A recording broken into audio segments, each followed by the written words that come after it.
I think आजको राम्रै performance थियो but still lot more to come जस्तो लाग्छ मलाई होइन।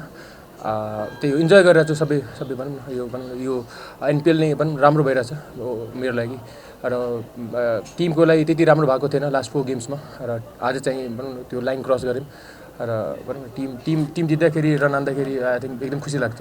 सो या इन्जोय टुडे।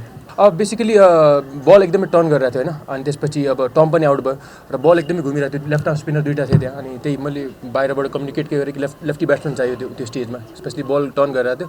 अनि मैले चाहिँ त्यही हो विकेट एसेस गरेर अब त्यो सर्ट्सहरू के अन छ त्यही खेलिरहेको थिएँ। अनि बेसिकली हामीलाई थाहा थियो 140+ भयो भने अलि च्यालेन्ज हुन्छ चितवन राइनर्सलाई पनि, र होपफुली साद र हाम्रो पार्टनरसिप भयो and then we ended up 160 something run 168।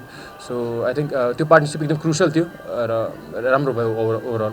एकदमै इम्पोर्टेन्ट हो किनभने अहिले पनि टुर्नामेन्ट स्टिल फिनिस भएको छैन जस्तो लाग्छ मलाई होइन, किनभने भनौँ न अब नेक्स्ट 2 गेम्स जित्यो भने होपफुल हुन सकिन्छ अरू टिम्सहरूको रिजल्टलाई लिएर।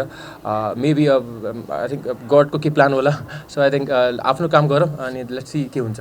भर्खर कुरा त भएको छैन होइन, अहिलेसम्म कुरा भएको छैन। ठ्याक्कै त्यो सकिन बित्तिकै ठ्याक्कै यहीँ आएँ, उता प्रेजेन्टेसन गएँ, त्यसपछि आएँ र अघि कोचसँग कुरा गर्दाखेरि नट प्ले टुडे भनेर भन्नुभएको थियो।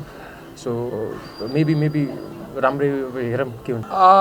बेसिकली त्यो फिल भइरहेको थियो मलाई कि मैले गर्नुपर्ने जस्तो लागेको थियो होइन, र बेसिकली आई थट त्यो चाहिँ मेरो मिस्टेक थियो र आई थिङ्क त्यो चाहिँ मैले अन गर्नुपर्छ त्यो मिस्टेक। बेसिकली हामी एज अ लिडरसिप ग्रुप के ट्राई गरिरहेको थियौँ कि जति पनि भनौँ न प्लेयर्सहरू हुनुहुन्छ, फरेन प्लेयर्स, डोमेस्टिक प्लेयर, सबैको भनौँ न त्यो माइन्डसेट चाहिँ पोजिटिभ नै राखौँ। बेसिकली 4 गेम हारिसकेपछि अब यो हामी मुभी हेर्न गयौँ, टिम बन्डिङहरू गरिरहेको थियौँ। सो बेसिकली सबैको टिम इन्भाइरोमेन्ट राम्रो होस् र रिजल्ट अब भनौँ न त्यो 2टा गेम एकदम टाइट थियो र रिजल्ट आइरहेको थिएन होइन हो।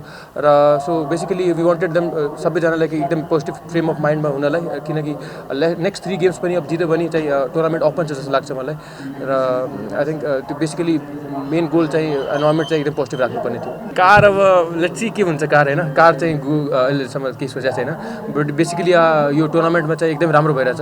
ब्याटिङ गर्ने बेला चाहिँ एकदम पोजिटिभ फिल गरिरहेको छु, स्पेसली बल एकदम राम्रोसँग हेरिरहेको छु। सो त्यो चाहिँ एकदम पोजिटिभ हो मेरो लागि र त्यही कन्टिन्यू गरिरहेको छ हरेक म्याचमा। बेसिकली हुन्छ नि राम्रो टाइम चलिरहेको बेला आई थिङ्क त्यसलाई कन्भर्ट गरेर गुडलाई ग्रेडमा कन्भर्ट गर्न ट्राई गरिरहेको छु र मेरो लागि काम गरिरहेको छु। बेसिकली अब ट्राई के गरिरहेको थिएँ कि जस्तो इम्प्रुभ गर्न खोजिरहेको थिएँ होइन। लास्ट 2 वर्षदेखि नै भनौँ न जति पनि रन हान्दाखेरि पनि ट्राई कोचेसहरूसँग अब मन्टी सर, नन्द सर हुनुहुन्थ्यो त्यति बेला। सो ट्राई गरेर थिएँ के एरिया ओपन गर्न सक्छु, जस्तो रिभर्स स्विप भयो, अरू भनौँ कटहरू भयो। सो त्यही ट्राई गरेर थिएँ। ओपन त्यो एरिया ओपन भयो भने चाहिँ मेरो त्यो रन स्कोरिङ एरिया अझै बढ्छ र त्यो ओपन भयो रन एरिया पनि बढिरहेछ र मसँग धेरै अपर्च्युनिटिजहरू पनि छ नि त।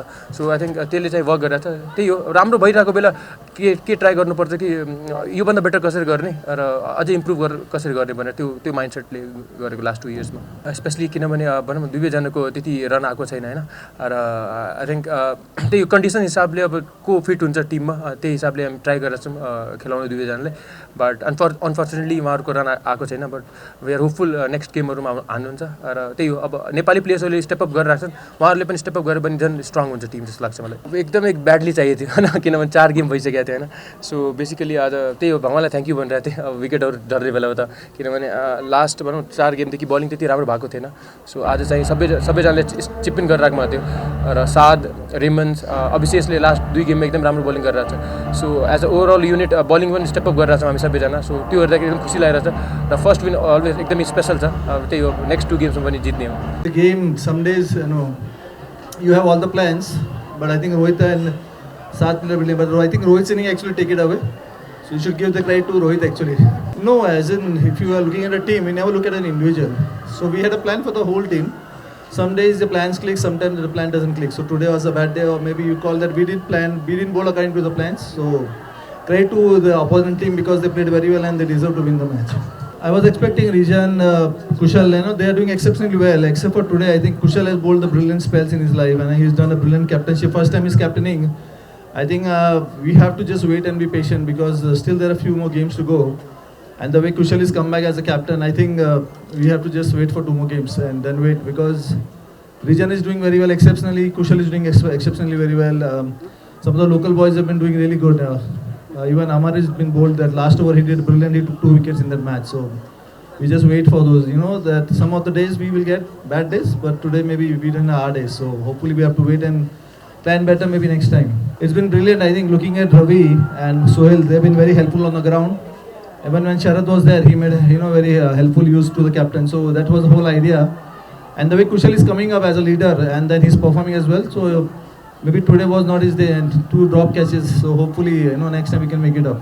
Muscle spasm. I cannot be a doctor and change his muscle spasm. So if he's not fit enough, I cannot take a risk because youngster, they have a long life enough in the front. So just for one game, I cannot risk his career. So that is being careful is such an important aspect for us also, because there are a few more important games we are waiting for. So you know me well, and Rohit is my personal student, so he comes to me in India. So I think it's the right question, or what should I answer for you?